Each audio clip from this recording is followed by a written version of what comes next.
কিন্তু পরিপূর্ণ মুমিন হইতে হইলে 7টা বিষয়ের উপরে ঈমান আনতে হয়। কয়টা বিষয়? 7টা বিষয়ের উপরে। আমরা ঈমানে মুফাসসল যারা পারি, বা ছোটবেলায় আমরা শিখছিলাম, হয়তো ভুলে গেছি, আমরা জানি যে আমানতু বিল্লাহি ওয়া মালাইকাতিহি ওয়া কুতুবিহি ওয়া রুসুলিহি ওয়াল ইয়াউমিল আখিরি ওয়াল কদরি খাইরিহি ওয়া শাররিহি মিনাল্লাহি তাআলা ওয়াল বা'সি বা'দাল মাউত।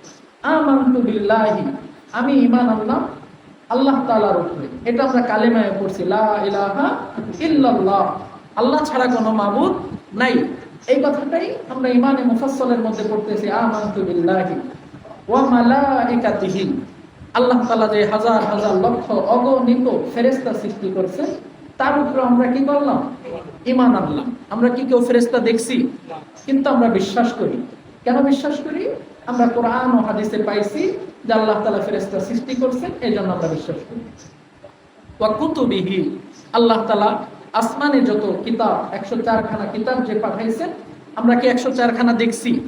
আমরা একটা দেখছি, কোরআন। এটা যে আসমানি কিতাব, এটা আমরা বিশ্বাস করি। তাইলে বাদবাকি যে 103 খানা আমরা দেখলাম না, তারপরেও কেন বিশ্বাস করি? কারণ এই আমরা যেই খানা পাইছি কোরআন, এটার মধ্যে আরো 103 খানার কথা আসছে। যেহেতু আসছে, আমরা এই জন্য বিশ্বাস করি। ওয়া রুসুলিহি, রসুলগণের উপরে, সমস্ত রসুল এবং নবীদের উপরে। ওয়াল ইয়াউমিল আখির, কিয়ামতের একটা দিবস আছে, শেষ দিবস, আখিরি দিবস। এই দিবসটা আমরা কি করি? বিশ্বাস করি। ওয়াল কদরি খাইরিহি ওয়া শাররিহি মিনাল্লাহি তাআলা, ওয়াল কদরি, সমস্ত ভালো কাজ, ওয়া শাররিহি, সমস্ত খারাপ, মিনাল্লাহি তাআলা, কার পক্ষ থেকে? আল্লাহর পক্ষ থেকে। ভালো খারাপ, মানুষের আপদ বিপদ, সুখ শান্তি, সুস্থতা অসুস্থতা কার পক্ষ থেকে? আল্লাহর পক্ষ থেকে। শেষ, ওয়াল বা'সি বা'দাল মাউত, মৃত্যুর পর আরো একবার আমাদের জীবিত হইতে হবে।